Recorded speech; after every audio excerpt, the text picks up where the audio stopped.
Praise the Lord बच्चों, आज हम मिलाप वाला तंबू के 14 पाठों को सीखने जा रहे हैं।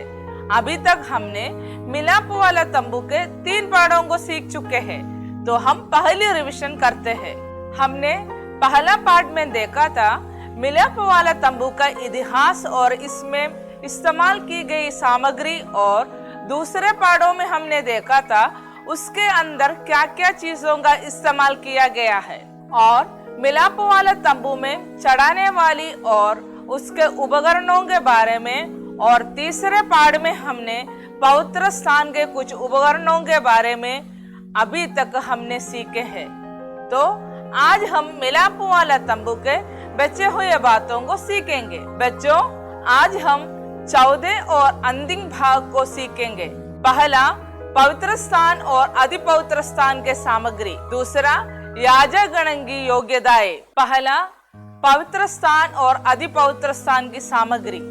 उसमें पहला है दीवट। निर्गमन 25 का 31 से लेकर 40, लेवी व्यवस्था 24 का 1 से लेकर 5, गिनती 4 का 9 से लेकर 10, 8 का 1 से लेकर 4 में आप देख सकते हैं। परमेश्वर का निर्देश था कि पवित्र स्थान में पर्दे के पीछे उत्तरी दिशा में मेज तथा दक्षिणी दिशा में दीवट रखा जाए। निर्देश के अनुसार शुद्ध सोने से निर्मित दीवट दक्षिणी दिशा में रखा जाता था, जो निर्गमन 26 का 35 में हम देख सकते हैं। यह दीवट एक किकार चौके सोने से बनाया गया था। यह बहुमूल्य उपकरण पवित्र स्थान में रखा जाता था, जहां याजक सेवा करते थे, जो निर्गमन 37 का 24 में हम देख सकते हैं। इस दीवट के प्रकाश में सेवकाई निर्वहन होती थी। दीवट के दीपों को जलाने के लिए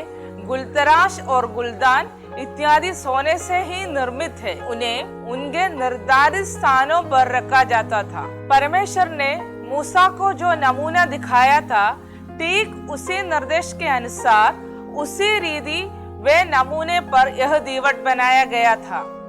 दीवट की दोनों अलंगों पर डाली के रूप में 7 दीपकों का एक समान प्रकाश प्रदान किया करते थे, जो निर्गमन 25 का 32 में हम देख सकते हैं। पतमुस द्वीप में यूहन्ना ने 7 दीपक और सोने की 7 दीवटों के बीच में मनुष्य के पुत्र सरीखे किसी व्यक्ति को देखा। उन्होंने जो 7 दीवट देखे, उनके संबंध में उनको बताया गया कि वे 7 दीवट 7 कलीसियाओं हैं, जो प्रकाशित वाक्य 1:11 से लेकर 20 में हम देख सकते हैं। पवित्र निवास स्थान के दीवट में भी 7 दीपक बने थे। तंबू 48 तख्तों का बना था। इसमें कोई खिड़की दरवाजे नहीं थे। यह तीनों दिशाओं से बहुत ही मोटे पर्दों से ढका हुआ रहता था। पवित्र निवास स्थान के भीतर सूर्य प्रकाश या अन्य कोई भी उजियाला प्रवेश नहीं कर पाता था। ऐसे पवित्र निवास स्थान के भीतर यह दीवट रखा रहता था। इस पवित्र स्थान में उजियाला देने वाला एक ही मात्र उपकरण यह दीवट ही था। इस प्रकार अंधकार से भरे हुए इस संसार में उजियाला देने के लिए परमेश्वर द्वारा दिया गया एकमात्र उपकरण कलीसिया है। रोमियो 13 का 13, मलाकी 4 का 2 में हम देख सकते हैं। यह दीवट परमेश्वर के कलीसिया का प्रतिबिंब है। दीवट परमेश्वर की आत्मा का प्रतीक है। जकरिया 4 का 4 में हम देख सकते हैं। कूटकर निकाले हुए जलपाई के तेल से दीवट प्रकाशमान रहता था। तेल पवित्र आत्मा का प्रतीक है। दूसरा सामग्री है सोने की धूपवेदी। निर्गमन 3 का 1 से लेकर 10, 37 का 25 से लेकर 29, भजन संगीता 41 का 2, प्रकाशित वाक्य 8 का 3 से लेकर 5 में हम देख सकते हैं। धूप की वेदी पवित्र स्थान में स्थापित एक अन्य प्रमुख उपकरण है। आंगन के द्वार पर स्थापित बलि वेदी के नमूने तथा इसके नमूने में बहुत बड़ी समानताएं हैं। धूप की वेदी बबूल की लकड़ी से बनी और सोने से मड़ी हुई होती थी। धूप की वेदी की लंबाई 1.5 हाथ और चौड़ाई 1.5 हाथ की थी। इस प्रकार यह एक वर्गाकार संरचना थी। धूप की वेदी की ऊंचाई, लंबाई और चौड़ाई का दुगुना थी, अर्थात ऊंचाई 3 हाथ की थी। धूप की वेदी में भी बलि वेदियों के समान कोनों पर सिंह बने हुए थे। सोने की पटरी बनी थी। धूप की वेदी यीशु को दर्शाती है। धूप की वेदी बबूल की लकड़ी से बनी तथा सोने से मड़ी हुई थी। लकड़ी प्रभु यीशु के मनुष्यत्व को दर्शाती है। सोने उनके पूर्ण परमेश्वर की छाया थी। अनुग्रह के सिंहासन के सबसे निकट रखा हुआ उपकरण थी यह धूप वेदी। पीतल की बलिवेदी पर रक्त छिड़क कर बलि चढ़ाई जाती थी। इस अनुष्ठान के फलस्वरूप ही धूप वेदी पर धूप चढ़ाया जा सकता था। तीसरा सामग्री है पवित्र सुगंध द्रव्य।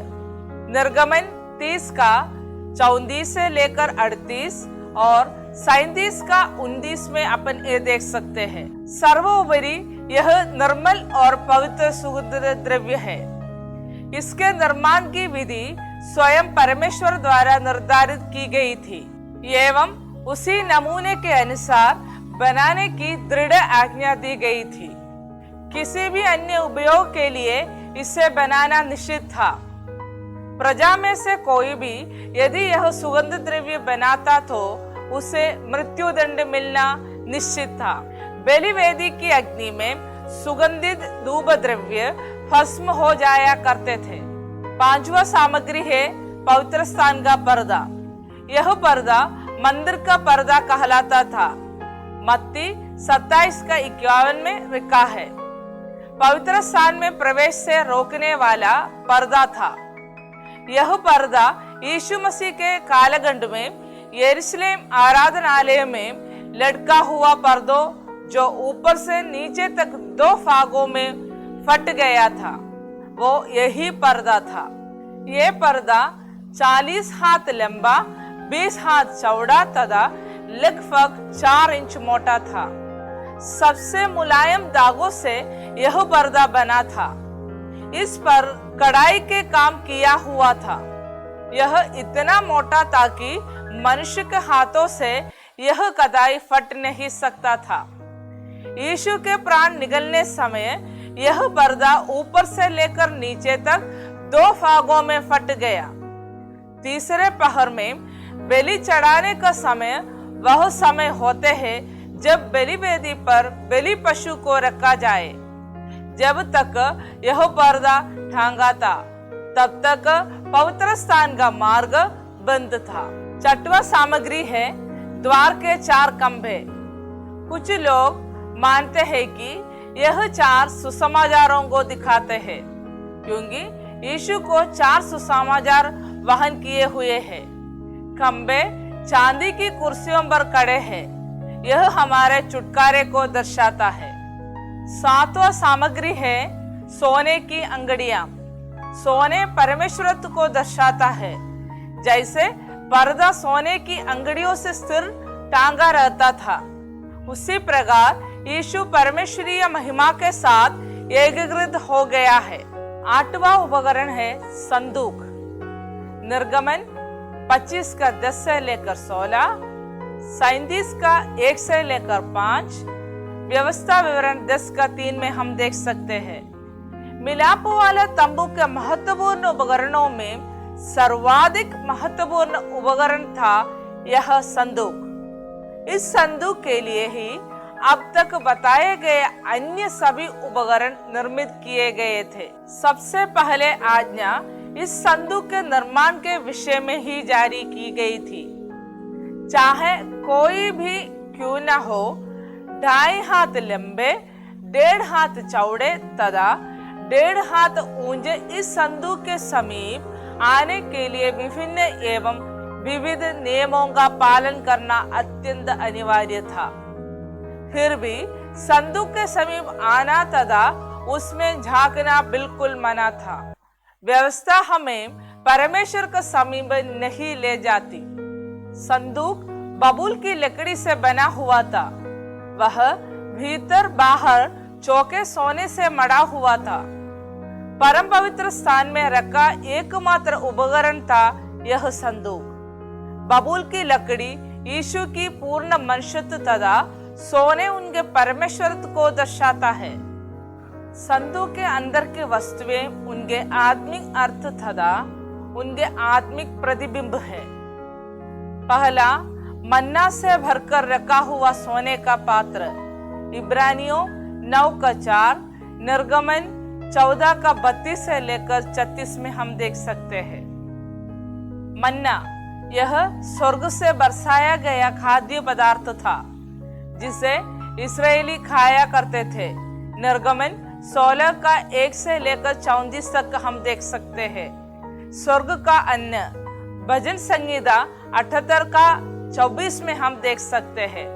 स्वर्गीय भोजन भी कहा जाता है, भजन संहिता 105:40 में हम देख सकते हैं। परमेश्वर की आज्ञा के अनुसार हारून ने मन्ना का एक निश्चित माप बर्तन में भरकर इस संदूक में सुरक्षित रखा जाता था। निर्गमन 14:32 से लेकर 34 में हम देख सकते हैं। दूसरा सामग्री है हारून की फलवंत हुई छड़ी, गिनती 17:1 से लेकर 11, इब्रानियों 9:4 में हम देख सकते हैं। 12 गोत्र के दावेदार अपनी अपनी एक एक छड़ी लेकर आए। इस प्रकार 12 छड़ियों लाई गई। छड़ियों में उन्हें अपने अपने नाम लिखना था। इन छड़ियों का वाजा के संदूक के सामने रखा। जिससे परमेश्वर चुने उसकी छड़ी फलित होकर फलवंत हो जाएगी। इस प्रकार 12 छड़ियों साक्षी पत्र के संदूक के सामने रखी गई। अगले दिन लेवी गोत्र के हारून की छड़ी पल्लवित तथा पुष्पित हो गई। उसमें बादाम के फल भी उत्पन्न हो गए। इस रीति में यह स्थापित हुआ कि हारूनीय याजक पद परमेश्वर नियुक्त किया गया है। यहोवा का भय लोगों में समा गया। विद्रोहियों को भूमि ने मुंह खोलकर उनकी समस्त संबंधी तथा रिश्तेदारों और बाल बच्चों सहित निगल लिया। गिनती 16:1 से लेकर 35 में हम देख सकते हैं। हारून की फलित छड़ी मृतकों में से जीवित हुए यीशु मसीह को दर्शाती है। फलित छड़ी एक एक विश्वासियों को भी दर्शाती है। अब हम देखते हैं संदूक का तीसरी सामग्री, वाजा की पट्टियां। निर्गमन 31:18, व्यवस्था विवरण 1:10, मत्ती 15:8, दूसरा कुरिन्ती 3:2 में हम देख सकते हैं। पर्वत पर मूसा को अपने हाथों से लिखकर दी गई 10 आज्ञाएं लिखी हुई पट्टियां हैं। ये पट्टियां जैसे संदूक मसीह को छाया है, वैसे ही संदूक में रखी हुई वाजा की पट्टियां यह दर्शाती है कि परमेश्वर के नियम मनुष्य के हृदय में संग्रहित तथा सन्निध है। संदूक में रखे हुए यह नियम सिद्ध करते हैं कि इस वाजा को ग्रहण करने तथा अपने अंदर संग्रहित रखने योग्य व्यक्ति केवल प्रभु यीशु ही है। भजन संहिता 40:8 में हम देख सकते हैं। उपरोक्त लिखी तीनों वस्तुएं जबकि बाजा के संदूक के भीतर रखी जाती थी। उसी समय मूसा द्वारा रचित पंचग्रंथ संदूक के समीप रखा रहता था। व्यवस्था विवरण 31:24 में हम देख सकते हैं। वे स्थान जहाँ वाजा के संदूक ने यात्रा की, पहला पारान मरुस्थल, ये हम गिनती में देख सकते हैं। दूसरा यर्दन, ये हम यहोशू में देख सकते हैं। तीसरा है यरीहो, यरीहो भी हम यहोशू में देख सकते हैं। 14 बेतेल, बेतेल तो हम नाइयों में देख सकते हैं। 5वां शीलोहा और 6वां फलिस्ती देश और 7वां किर्यतारी, ये तीनों हम पहले शमूएल में देख सकते हैं। 8वां दाऊद का बनाया हुआ तंबू, वो दूसरे शमूएल में हम देख सकते हैं। आखिरी में सुलेमान का आराधनालय, वो आराधनालय में राजर हो गया, दूसरे इतिहास में लिखा गया है। अनुग्रह का सिंहासन, निर्गमन 25:17 से लेकर 22 तक और इब्रानियन 10 19 से लेकर 22 तक हम देख सकते हैं। अनुग्रह का सिंहासन दया का आसन है। यह अक्षरांश रूप में बाजा के संदूक का ढक्कन है। यह एक पीढ़ी या बैठने का आसन है। बाजा का संदूक तथा अनुग्रह का सिंहासन दो अलग अलग बने हुए उपकरणों है, किंतु उन्हें एक ही इकाई के रूप में जोड़ा गया है। इसकी वजह यह है कि संदूक की माप 2.5 हाथ लंबी और 1.5 हाथ चौड़ी है। इसी माप में यह अनुग्रह का सिंहासन भी बना हुआ है और संदूक के साथ ही रखा गया है। इसी कारण देखने वालों को यह दो अलग अलग वस्तु के रूप में दिखाई नहीं पड़ती है। अनुग्रह का सिंहासन कैसे बना है? अनुग्रह का सिंहासन सोने से बना है और इसके पंख फैलाए हुए 2 करु सिंहासन के 2 कोने पर खड़े हैं। अब हम देखेंगे पंख के बारे में। पंख उद्धार या शरण स्थान को दर्शाता है। परमेश्वर का सामीप्य, शांति, आश्वास, सुरक्षा इत्यादि को दिखाते हुए परमेश्वर के वचन में दर्शित होता है। केरूब एक दूसरे को देखते हुए खड़े हैं। विश्वासियों के रूप में यह एकता को दर्शाता है। केरूब सिंहासन की ओर मुंह झुकाए हुए है। पतरस हमें यह बात खास तौर से दिखाते हैं कि स्वर्गदूत भी उसे झुककर देखना चाहते हैं। दूसरा पत्रोस 2:4 ये बात हम देख सकते हैं। अनुग्रह के सिंहासन पर केरूबों के मध्य में से परमेश्वर अपनी आज्ञाओं और निर्देशों दिया करते थे। सीनै पर्वत पर उनकी वाणी सुनकर सब लोग डर से कांपते थे, लेकिन यहाँ अनुग्रह से भरे हुए वचन सुनते हैं। मत्ती 5:2 से लेकर 12, लूका 6:20 में हम देख सकते हैं। अग्नि और बादल के खंबे। इस्राएली प्रजा की यात्रा के दौरान चमत्कारी रीति में उनकी अगुवाई होती रही थी। मूसा यद्यपि उनका अगुवा था, तो भी परमेश्वर उनके सामने और उनके पीछे रक्षक के रूप में विद्यमान रहकर चलते थे। परमेश्वर दिन के समय बादल के खंबे में होकर और रात के समय आग के खंबे में होकर उनके रास्ता दिखाते चला करते थे। निर्गमन 18:22 में हम ये देख सकते हैं। अभी तक हम संदूक की अंदर की सामग्रियों के बारे में देखा। अभी हम दूसरे भाग में याजकगण की योग्यताएं या याजकत्व को देखने जा रहे हैं।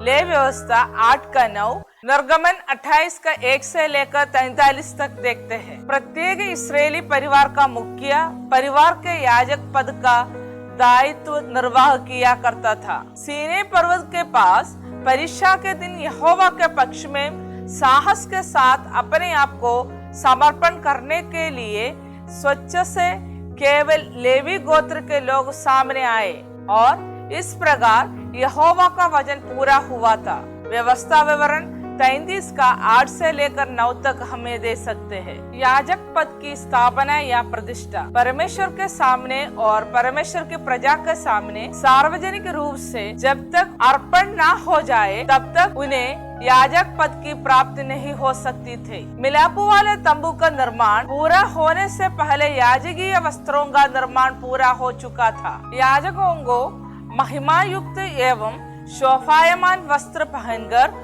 उनका अभिषेक कर सेवकाई हेतु उनका समर्पण करने में ज्यादा विलंब नहीं हुआ। लेवी व्यवस्था 8:1 से लेकर 5 तक हम देख सकते हैं। शुद्धिकरण। लेवी व्यवस्था 8:6 में हम देख सकते हैं। मूसा ने हारून व उसकी संतानों को पास बुलाकर उन्हें स्नान करवाया। लेवी व्यवस्था 8:6 में हम देख सकते हैं। जल परमेश्वर का वचन की छाया है। जल से शुद्धिकरण बपतिस्मा को दर्शाता है। याजकीय वस्त्र। लेवी व्यवस्था 8:7 से लेकर 12 तक हम देख सकते हैं। शुद्धिकरण के उपरांत उन्हें याजकीय वस्त्र धारण कराए गए। आज्ञा के अनुसार शोभा एवं महिमा के लिए बनाए गए पवित्र वस्त्र से याजक अपने आप को आवृत करता था। निर्गमन 28 का 2 से लेकर 5 तक हम ये दे सकते हैं। यह वस्त्र स्वर्ण एवं बहुमूल्य रत्नों से जड़ित था। जैसे कि परमेश्वर का वचन में लिखा है, ये वस्त्र उन बहुमूल्य आत्मिक वस्त्रों की छाया थे जो परमेश्वर अपनी संतानों को प्रदान करते हैं। साधारण याजकीय वस्त्र अंगरखा, एफोद, कटिबंध व पगड़ी से सब बटी हुई सूक्ष्म सनी के कपड़े से निर्मित है। सनी का वस्त्र पवित्रता को दर्शाता है। हमारे प्रभु पवित्रता से सिद्ध पुरुष थे। सनी के दागों से निर्मित एफोद धारण किए हुए याजकगण पुराने नियम में दिखाई देते हैं। पहला शमूएल 22 का 18, दूसरा शमूएल 6 का 14, पहला शमूएल 2 का 18 में हम देख सकते हैं। सीनाबंद निर्गमन 28 का 15 से लेकर 30 तक हम ये देख सकते हैं। सीनाबंद भी एफोद के समान ही नीले, बैगनी और लाल रंग के सूक्ष्म सनी कपड़े का बनाता था। उस पर सोने के तारों की कढ़ाई के काम की कारीगरी बनी हुई होती थी। यह 2 बित्ते लंबाई और 1 बित्ते की चौड़ाई के आकार का और चौकार आकृति का दोहरा बना हुआ होता था। अगला उर्मी और तुमीम, ले व्यवस्था 8 का 8, निर्गमन 28 का 30 में हम देख सकते हैं। पवित्र शास्त्र में हम पढ़ते हैं कि न्याय के सीनाबंद में उर्मी और तुम्मी रखना।